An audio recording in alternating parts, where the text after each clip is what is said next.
옛말에 옷이 날개라는 이야기가 있습니다. 잘 알고 있는 것처럼 한 사람이 입고 있는 그 옷으로 그 사람의 이미지와 또 그 사람에 대한 평가가 달라질 수 있겠다는 뜻이겠죠. 저는 얼마 전에 옷이 날개라는 이 속담을 이 몸으로 한번 경험한 적이 있습니다. 사실 이제 갑작스럽게 부산으로 내려오게 되어져서 제가 이제 박사과정 학업을 마치지 못하고 휴학을 하고 내려오게 되었습니다. 그래도 이제 어느 정도 좀 교회가 익숙해지고 또 분주했던 사역들이 정리되면서 한 학기 남은 이 학업을 한번 욕심내서 맞춰봐야 되겠다는 생각 속에 무조건 도전을 했어요. 그래서 월요일날 새벽까지 일찍 서울로 올라가서 또 때로는 밤늦게 때로는 또 화요일날 새벽에 오면서 그렇게 한 학기를 마쳤습니다. 근데 항상 서울로 올라가기 위해서는 서울역으로 가기 전에 먼저 부산역으로 가서 이제 SRT나 KTX를 타야 되는데 이 부산역에 월요일 아침 일찍 가게 되면은요 참 저를 감동시키는 몇 사람들을 항상 만나게 됩니다. 누군가 하면은요 그 전도지를 들고 나와서 복음을 전하는 소수의 전도인들이에요. 근데 제가 더더욱 감동을 받는 거는요 그 전도인들이 다름 아니라 여러분 우리 같은 중부산 노예 같은 시찰 다른 동네도 아니고 같은 동네에 속해 있는 전포교회 아십니까? 예, 조금 저희보다 많이 큰 교회 있죠. 그 전포교회에서 여기 부전역이나 서면역에서 나와서 전도를 하는 거는 좀 이해가 되는데 그 주일날 얼마나 바빴겠습니까? 전도할 정도의 열정을 가지신 분들이라면은 교회에서 저마다 봉사의 직분을 가지실 만한 분들인데 월요일날 아침 일찍 바로 옆 동네도 아니고 부산역까지 와서 그 올라가는 계단과 에스컬레이터 앞에서 전도지를 나눠주는 걸 보면서 감동을 받았어요. 어느 날 아무 생각 없이 에스컬레이터를 타는데 전도지를 쥐어주길래 딱 읽어보았더니만 세상에 전포교회가 찍혀있어서 얼마나 반가웠던지 제가 아는 척을 했어요. 이거 정말 축복합니다. 그 먼 곳에서 어떻게 오셨어요? 제가 부산지원교회 담임 목사예요 라고 했더니 그 전도인들이 저를 바라보던 표정이 정확히 이랬습니다. 예. 근데 그도 그럴 수밖에 없는 게 제가 여러분들께 저를 보는 평상시의 모습은 정장이지만 굳이 그 멀리 학교 가는 상황 속에서 정장을 입을 일이 있겠습니까? 그냥 까만 운동화에 청바지에 그냥 이렇게 모자 달린 후드티에 검은 모자 쓰고 또 많이 걸어야 되니까 배낭을 메고 갔단 말이죠. 그날따라 역에서 내려서 광장을 지나는데 아침 일찍 부산역에는 노숙자들이 왜 이렇게 많은지 육개장 사발면을 끓여놓고 아침 겸 대장 수술을 막 하시는데 지나가는 저에게 막 뭐라고 하시길래 제가 옷이라도 넓잖아요. 그래서 저 부르셨냐고 이런저런 얘기하고 돌아서서 바로 그 전도지를 받고 내가 부산지원교회 담임 목사라 했더니 예. 웬 노숙자가 햇소리를 한다고 생각을 하셨던 게 분명해요. 상당히 어쨌든 기분은 좋지 않더군요. 그래서 몇 번 또 그렇게 오고 가다가 어느 날 한 번 월요일 날에는 학교 수업을 마치고 또 중간에 나와서 저녁 집회가 서울에서 좀 약속이 되어 있어서 그날은 좀 제가 말끔하게 정장을 여러 번 입고 역시 부산역으로 갔어요.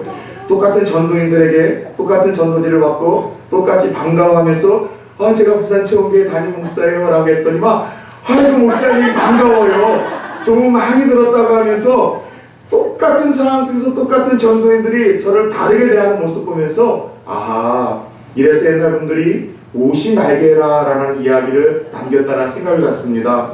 여러분 이처럼 우리는요 어떤 옷을 입고 있느냐에 따라서 우리를 향한 다른 사람들의 평가와 대우는요 다를 수밖에 없다는 거예요. 그러다 보니 사실 우리의 관심사 중에 하나가 무엇을 먹을까도 있지만 예수님 말씀처럼 무엇을 입을까가 우리 주된 관심사 아니겠습니까? 제가 확언하건대 오늘 이 아침에 교회 나오기 전에도 여러분들 중에 제일 많은 고민은 그거였을 거예요. 오늘은 뭘 입고 갈까? 오늘은 어떻게 코디를 하고 갈까? 그리고 나름 입어야 되겠다는 걸 입고서도 거울 앞에서도 이게 어울리는지 몇 번이나 확인을 하고 제가 확언하건대 저희 부산지원교회는 거울이 많잖아요.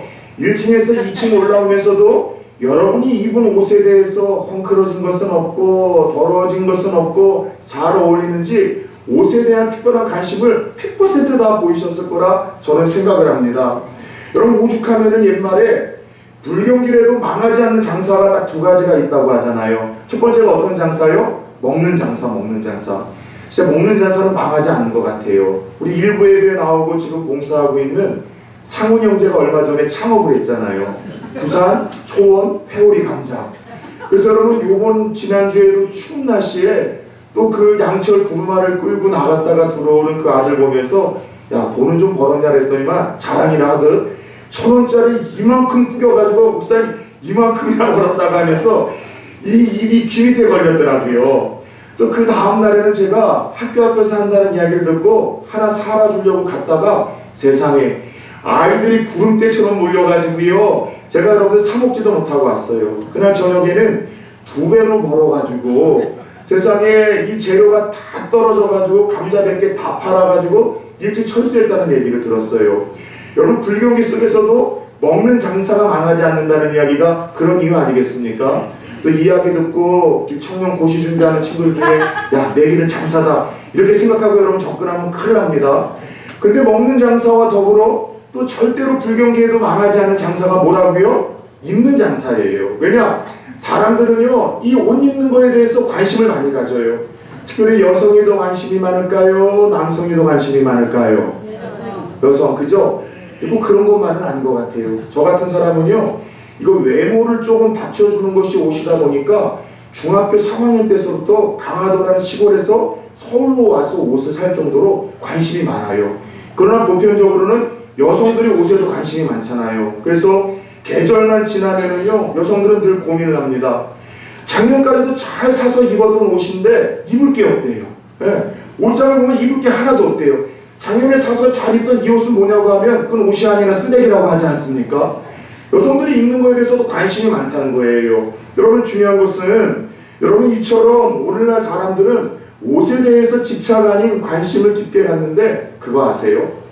우리가 믿고 섬기는 하나님께서도요 여러분 옷에 대해서 유독 거룩한 집착을 보이고 계시는 분, 우리가 입는 옷에 대해서 아주 많은 관심을 갖고 계시다는 것 알고 계십니까? 여러분 한번 예를 들어볼까요? 성경의 첫 부분이라고 할 수 있는 여러분 창세기에서도 하나님은 패션 첫 번째 인류 역사의 디자이너가 되셔서 직접 옷을 지어 만들어 입히기도 하셨고 어떤 때는 코디네이터처럼 우리 인생들에게 너희들이 입어야 될 옷이 있다고 말씀을 하시며 그 옷을 어떻게 만들어서 너희들이 입어야 될지에 대해서 우리들에게 일러주신 대목들이 성경을 보니까 참 많더라는 거예요. 여러분 창세기서부터 하나님은 첫 번째 여러분 인류 역사의 디자이너가 되셔서 옷 하나를 만들어 첫 번째 조상이었던 아담과 하와에게 입히셨습니다. 그건 다 아시잖아요. 왜냐? 여러분 적어도 창세기는 해마다 일독은 하잖아요. 출애굽기까지 가고 민수기서부터 포기해서 그렇지. 창세기를 보면 아담과 하와가 범죄합니다. 범죄함으로 인해서 그들의 눈이 이렇게 열려 벗은 것을 보고 부끄러워하고 그 수치심 때문에 동산 깊은 숲속에 숨어 들어갔죠. 날이 서늘할 때 하나님이 찾아와 그들을 부르십니다. 아담아, 아담아, 내가 어디 있느냐? 하나님 제가 여기 숨어 있는데 제가 죄 지은 것 때문에 벗은 것이 보여 너무나 부끄러워 나갈 수 없습니다. 그래서 하나님이 그들을 위해서 어떤 여러분 일들을 하셨어요? 에덴 동산에서 첫 번째 희생이 있었어요. 어떤 양 한 마리를 잡아 피를 흘리고 그 가죽을 벗겨서 그들이 부끄러워서 일어서지 못하는 그 부끄러움에 이 가죽 옷을 지어 하나님이 입히셨습니다. 첫 번째 범죄하고 수치심에 벌벌 떨던 그들에게 피를 흘린 희생 동물의 가죽으로 옷을 지어 입히셨다는 것은 죄로 인한 우리의 부끄러움, 죄로 인한 이 수치는요 오직 피 흘리신 예수 그리스도 어린 양 대신 그 어린 양 대신 예수 그리스도의 피와 희생으로만 우리의 죄의 부끄러움과 수치심이 가려울 수 있다는 영적인 의미가 첫 번째 가죽 옷을 지어 입히신 여러분 이 사항 속에 담겨 있는 거죠. 창세기 다음으로는 어떤 성경이 있죠? 어떤 성경입니까? 출애굽기. 출애굽기까지는 적어도 5독 이상 하셨잖아요. 출애굽기에서도 하나님은 어떤 유독 옷 하나에 관심을 갖고 그 옷을 만드는 방법을 일일이 구체적으로 알려주시며 지어 입으라 하신 옷이 있습니다. 따라서 해봅시다. 에봇. 이 에봇이라는 옷은요 제사장들이 하나님 앞에 제사를 드릴 때 입어야 될 반드시 그런 예의였었어요. 이 에봇은 어떤 의미가 있는가 하면은 하나님 앞에 서는 제사장들은 무엇보다도 흠도 티도 없는 거룩함에 대하여 신경 써야 되고 목숨 걸어야 될 사람들이라는 거, 하나님은 우리들이 거룩함을 주님 닮아가기를 바란다라는 의미에서 에봇이라는 옷을 지어주셨습니다. 그 외에도 갈라디아 3장을 보면은요, 그리스도의 옷을 입으라고 했고요, 또 골로새서 3장을 보면은요, 오래 참음의 옷을 입으라 이야기를 하시고, 계시록과 같은 데서는요, 신옷, 세마포 옷을 입으라고 하면서 우리 성도들이 입어야 될 옷에 대해서 코디네이터처럼 유독 집착 아닌 거룩한 관심을 갖고 계시다는 것을 우리가 성경을 통해서 보게 되더라는 것이죠. 자, 오늘 우리가 함께 읽었었던 본문에서도 예수를 믿음으로 값없이 구원받은 우리들이 어떻게 살아야 되는가라는 말씀을 들려주시며, 마지막 때를 살아가는 성도들이 반드시 입어야 될 옷이 있다라고 역시 우리들에게 알려주고 계십니다. 근데 마지막 때가 된 이 종말의 시대에 예수를 믿음으로 구원받은 성도들이 입어야 될 그 옷이 어떤 옷인가 하면, 따라서 해볼까요? 빛의 갑옷, 주 예수 그리스도의 옷. 예, 마지막 때를 살아가는 구원받은 성도들이 입어야 될 옷 하나가 있는데, 그것이 빛의 갑옷, 다른 말로 하자면 주 예수 그리스도의 옷을 입어야 된다라 말씀을 하고 있습니다. 여러분, 철이 지나면, 계절이 바뀌면 그때그때 맞는 옷을 입는 것이 지혜롭고 상식적인 삶 아니겠습니까? 마찬가지로 하나님이 우리에게 이 빛의 갑옷, 그리고 주 예수 그리스도의 옷을 입으라는 것은 우리가 살고 있는 이 시기가 평범한 시기가 아니기 때문이라는 거예요. 어둠의 시기고 구원이 점점 가까워오는 시기, 다른 말로 하자면 종말의 때 주님의 재림이 가까워오는 시기이기 때문에 우리가 반드시 이 옷을 입고 주님 맞을 준비를 해야 된다는 것입니다. 그렇다면 우리가 오늘 던질 수 있는 질문은 이것 아니겠습니까? 마지막 때에 성도로서 입어야 될 옷이 주 예수 그리스도의 옷이라 말씀을 하셨고, 이 옷을 입으라 하셨는데, 이게 도대체 무슨 의미이냐는 것이죠. 주 예수 그리스도의 옷을 입고 산다는 것이 어떤 의미일까요? 먼저 이 말씀을 이해하기 위해서는요, 우리는 옷이 가지고 있는 보이지 않는 강력한 영향력과 힘이 있다는 것을 살펴볼 필요가 있습니다. 여러분, 옷은 몇 가지 여러분 힘이 있어요. 영향력이 있어요. 권세가 있어요. 첫 번째, 옷이 주는 특성과 힘이 있다면요, 입고 있는 사람의 신분을 드러낸다는 것이죠. 그렇지 않겠습니까? 몇 번 이야기를 했듯이 저는 늙어 보이는 외모 때문에 중학교 3학년 이후로 학생 소리를 한 번도 못 들었다니까요. 중학교 3학년 이후로 저를 부르는 호칭은 다 아저씨였어요. 아저씨. 그런데 감사하게도 다행히도 제가 학창 시절에는요, 이 중학교 고등학교 때 교복이 잠깐 폐지가 돼서 자율화가 시행이 되다가 제가 졸업할 시즌 고3에 이 교복이 다시 이제 시행이 됐어요. 그래서 중학교 때하고 고등학교 2학년 때까지는 자유복으로 입었기 때문에 밖에 나가면은 무조건 저를 아저씨라고 불렀는데, 고3 때 여러분 교복을 입죠? 고3이라고 해서 지금보다 젊어졌을 거라 생각하시면 안 돼요. 이 얼굴에 살만 빠지고 머리카락은 조금 더 많았었어요. 그럼에도 불구하고 여러분, 제가 교복을 입으면 저한테 아저씨라고 부르는 사람이 없어요. 왜요? 겉보기에 30 후반이어도요, 다 여러분들 교복 때문에 학생이라는 신분이 드러난 것이죠. 지나가다가 제복을 입으면, 아, 저 사람이 저 옷 입고 있는 걸 보니까 군인 아니면 경찰 아니면 소방공무원 아니면 어떤 은행이나 관공서에 어떤 소속된 사람이라는 것, 뭘 보고 우리가 직감이 가능해요? 옷을 통해서 직감이 가능하다는 것이죠. 그래서 여러분이 옷이 주는 첫 번째 영향력이 있다면, 입고 있는 사람의 신분에 대해서, 정체에 대해서 우리들에게 알려주는 그런 정보력이 있다는 거예요.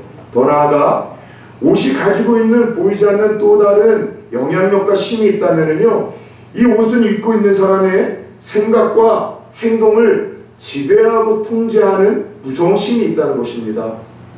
그렇지 않아요? 여러분들 어느 날 체육복, 운동복을 입었다고 합시다.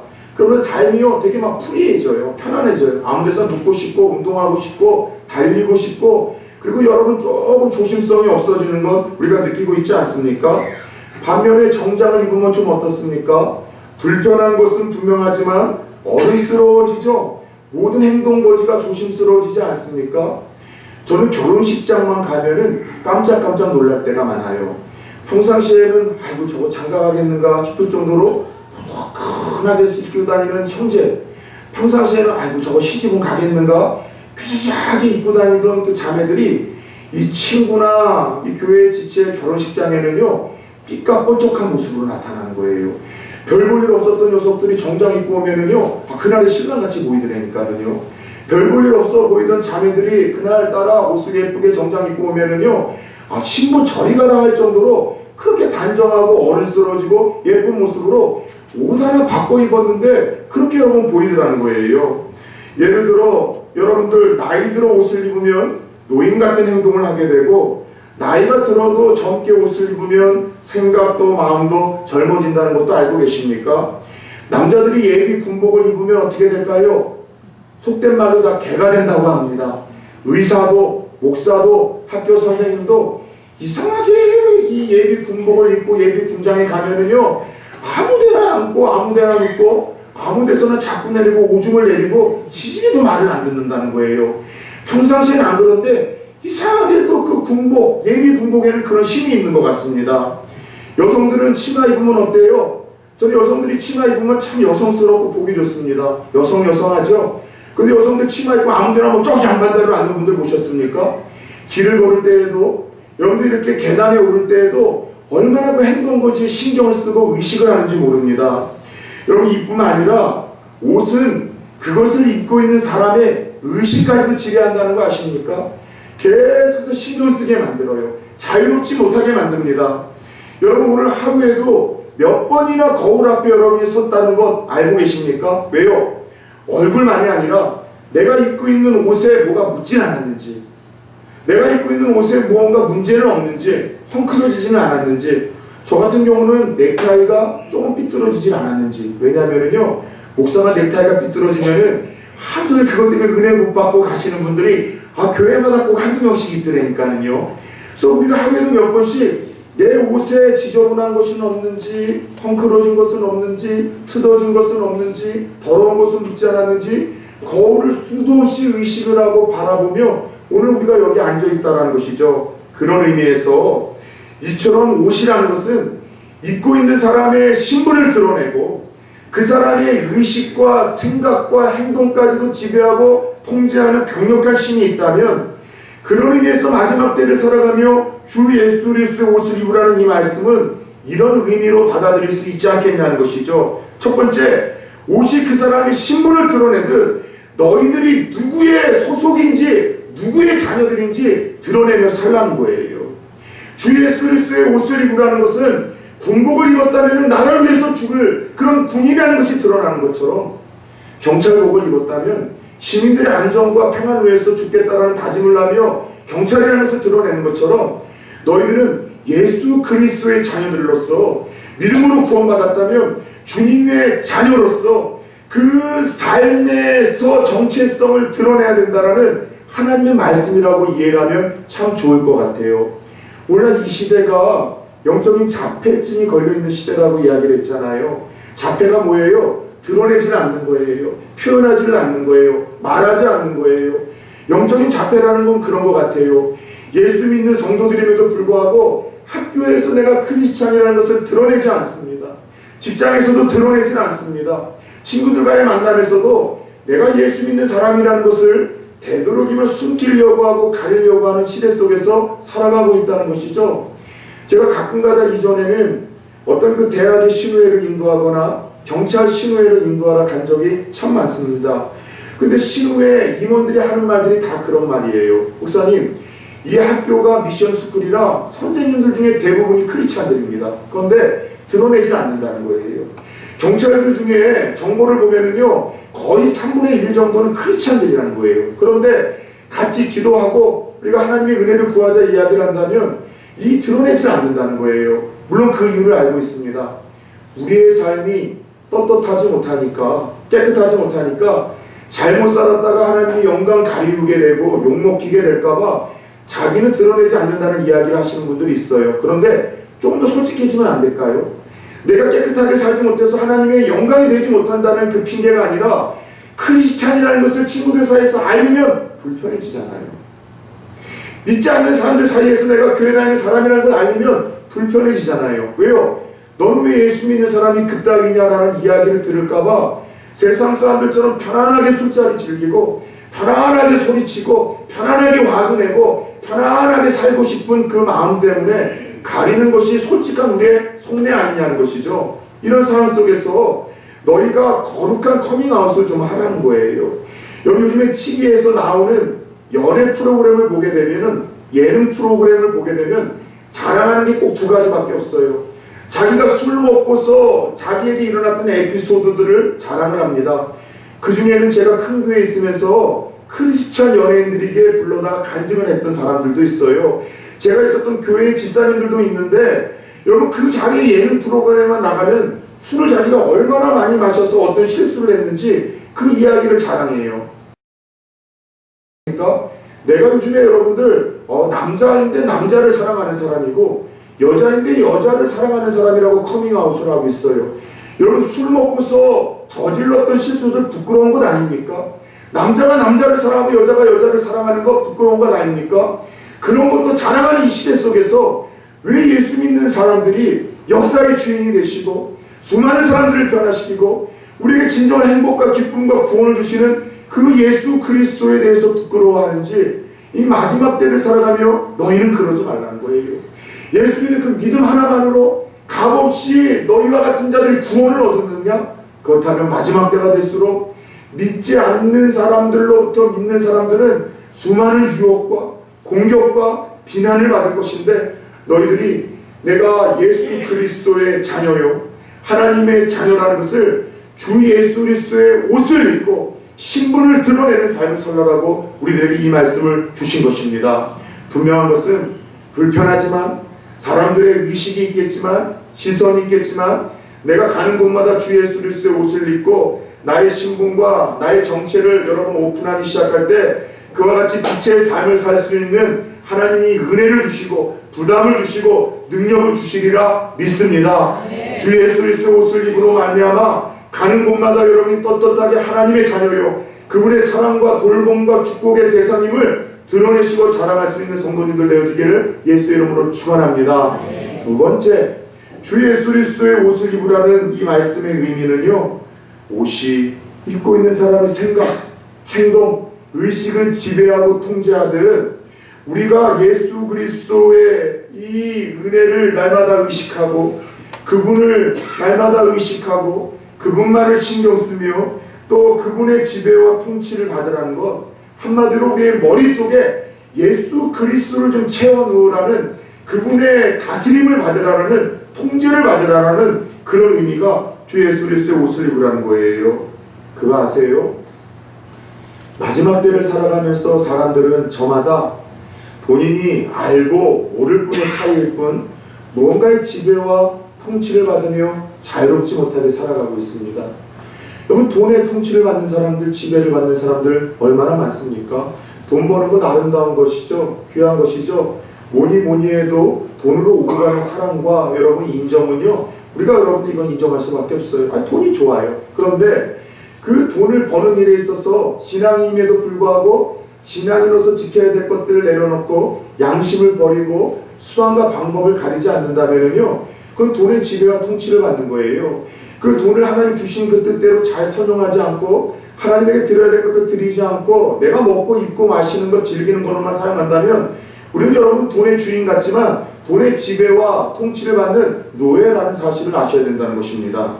여러분, 성공의 지배를 받는 사람들 있죠? 좋은 성적 얻기 위해서, 좋은 대학 가기 위해서, 또 내가 좋은 직장을 가고 명예와 인기를 의식하며 그것을 내가 손에 쥐기 위해서는 예배도 뒷전으로 얼마든지 밀어놓을 수 있고 하나님도 밀어놓을 수 있고 신앙의 양심도 밀어놓을 수 있고 도덕과 윤리도 내가 등 뒤로 던질 수 있는 사람들, 성공의 지배와 통치를 받으며 자유를 빼앗긴 사람들 아니겠습니까?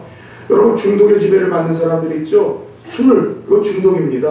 담배, 중독입니다. 왜요? 내 입으로 안 끊겨요. 끊기가 힘들어요. 거짓말을 시키면서도 내 폐가 썩어 들어가고 있고 온몸 구석구석으로 내가 죽어가고 있음에도 불구하고 끊지 못해요. 중독적인 부분이기 때문에 지배를 받고 있는 거예요. 쇼핑 중독 때문에 입지도 쓰지도 않은 것을 TV만 볼 때마다 사가지고 싸제기를 하셔서 이것 때문에 상담해 오셨던 평신도가 아니라 사모님의 이야기도 저는 알고 있습니다. 성적 쾌락만을 쫓아다니면서 내려놓지 못하는 사람들, 저마다 무언가의 지배와 통치를 받으며 자유를 빼앗기고 있는 이 시대의 여러분 사람들의 모습이라는 거예요. 그렇다면 한번 물어봅시다. 오늘 저와 여러분들은 무엇의 지배와 통치를 갖고 살아가고 있습니까? 좀 더 와닿게 이야기를 할까요? 여러분의 머리에 피를 하나 꽂고 여러분이 날마다 의식하고 날마다 묵상하고 날마다 24시간 가장 많이 생각하는 것들을 영상으로 띄운다면 어떤 화면이 떠지겠습니까? 24시간 중에 가장 많이 여러분들이 생각하는 것, 가장 많이 여러분들이 묵상하는 것, 가장 많이 여러분들이 의식하고 신경 쓰는 것들을 한번 여러분 드러내자면은 어떤 것에 여러분이 지배를 받고 통치를 받고 있는가 한번 여쭤보고 싶어요. 뭘 생각하십니까? 뭘 신경 쓰고 계십니까? 뭘 묵상하고 계십니까? 뭘 염려하고 고민하고 계십니까? 정말 그 일들이 가치 있는 일입니까? 의미 있는 일입니까? 내가 생각하고 걱정하고 염려해서 해결될 수 있는 일들입니까? 돌이킬 수 있는 일들입니까? 정말 하나님으로부터 오는 기쁨과 평안함이 있는 일입니까? 영적인 유익이 있고 내가 신앙 성숙을 위해서 필요한 일입니까? 만약 오늘 저녁에 와닿지 않습니까? 5시간 후에 우리 주님이 오신다면은 내가 하고 있는 그 일들이 정말 부끄러움 없는 일들로 하나님 앞에 들고 설 수 있는 그 일들이고 그 생각들인가 여쭤보고 싶어요. 사랑하는 여러분, 오늘 주님은 우리에게 말씀하십니다. 지금은 시기를 알아야 될 때이다. 분별해야 될 때이다. 모든 것이 마지막 때이요 종말이다라는 것을 너희가 알아야 된다고 말씀을 하시는 거예요. 여러분, 전 세계에 지금 기상 이유가 지금 변화가 일어나고 있잖아요. 추워야 될 나라가 뜨거워서 사상자가 속출하고, 더워야 될 나라에 눈이 오고 추워져서 사상자가 속출하고, 지진과 화산활동과 이념전쟁, 종교전쟁 멀리서 찾을 필요 있습니까? 한국은 이미 지금 전쟁이 벌어졌어요. 정치전쟁과 종교전쟁, 이념전쟁으로 예전 그 어떤 정권에도 없었었던 이념전쟁으로 국민이 더 이상 하나가 될 수 있을까 싶을 정도로 깊은 이념의 골로 인해서 분단된 나라입니다. 모든 걸 보면은요, 다 주님이 예언하셨던 것 아니에요. 서울에 올라갔더니 젊은 친구들이 쫙 깔렸더군요.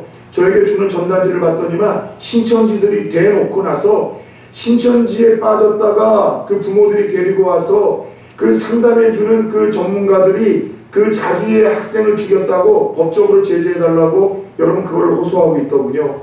NC백화점에 지난 주말에 갔더니 젊은이들이 쫙 깔렸어요. 뭘 하고 있는가? 신천지예요.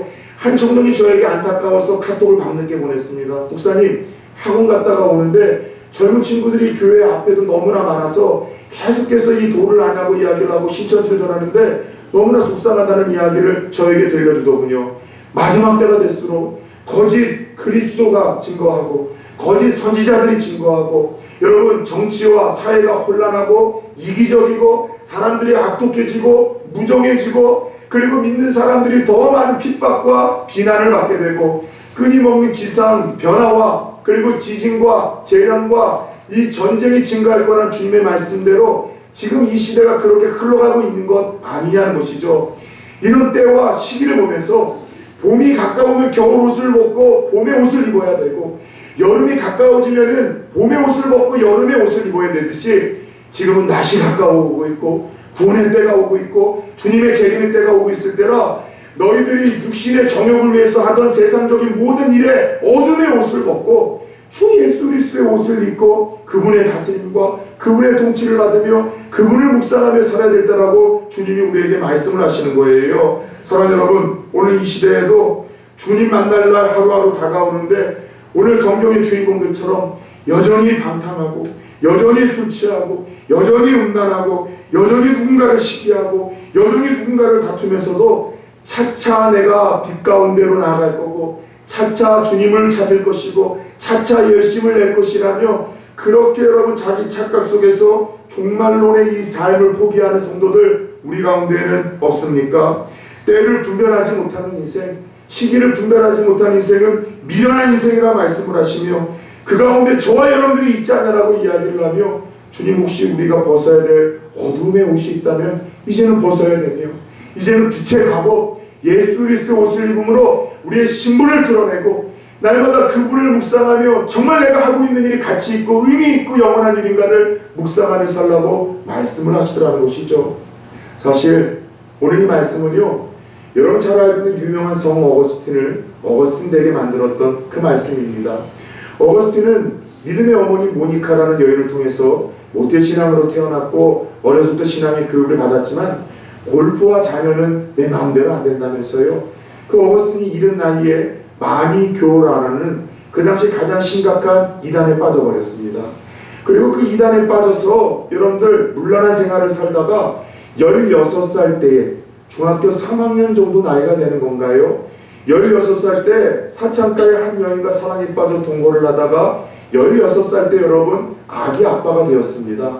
그러나 그런 아들을 보며 어머니 모니카는 늘 눈물로 기도했고 어느 날 성전에서 그 아들을 위해서 눈물로 엉엉 울면서 통곡으로 기도하던 그 기도 소리를 듣고 한 교부가 해줬던 이야기가 오늘날까지도 믿음의 어머님들에게 회자되는 그 유명한 이야기 아니겠습니까? 자매요, 어머니의 눈물의 기도는 그 자녀를 망하게 하지 않습니다. 어머니가 눈물로 기도하는 그 자녀는 절대로 망하는 법이 없습니다. 그리고 역시 이 어머니 모니카 기도를 통해서 하나님은 어거스틴의 마음에 무언가 뜨거운 감동을 주셨습니다. 내가 더 이상 이렇게 살아서는 안 되는데, 내가 이렇게 살 수 없는데라는 주셨지만 이미 너무나 깊게 자기에게 들어온 그 쾌락과 기쁨과 잘못된 사상의 그 즐거움을 그가 쉽게 내려놓지 못했다라고 그는 그의 참회를 위해서 고백하고 있습니다.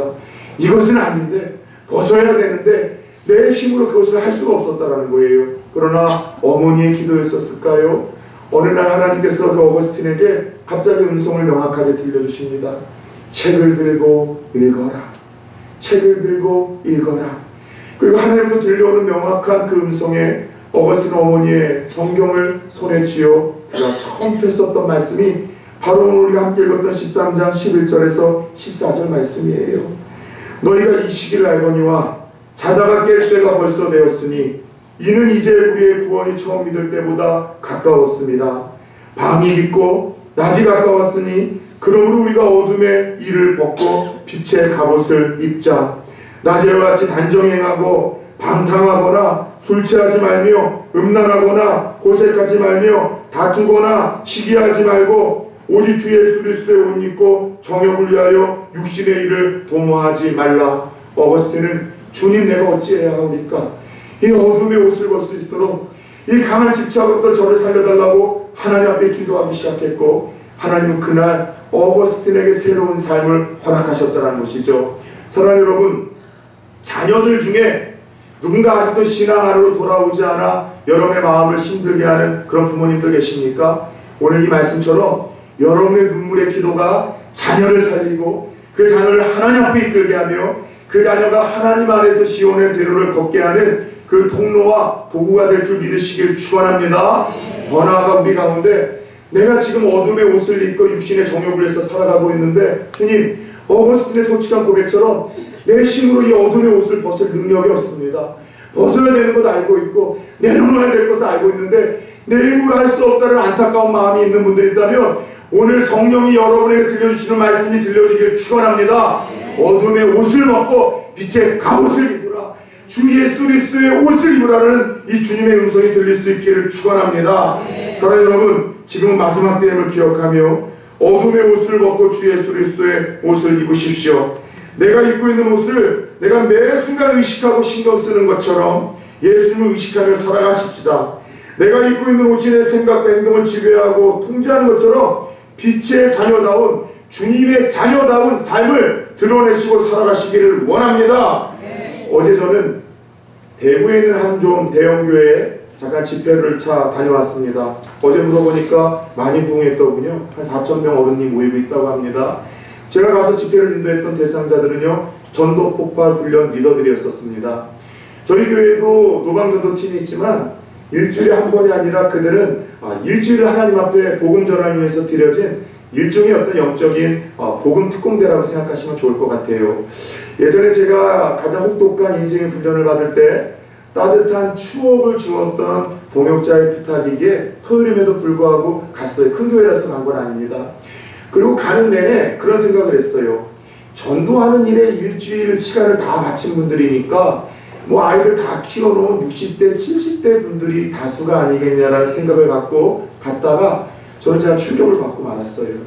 한 50명 정도의 그 리더들이 모였는데 대부분 다 30대, 40대, 50대의 젊은 그룹이었었어요. 예, 60. 뭐 요즘에는 젊어 보이니까 70이 있는 분들도 있을지 모르겠지만 다 제가 볼 때 30대, 50대, 60대, 40대예요.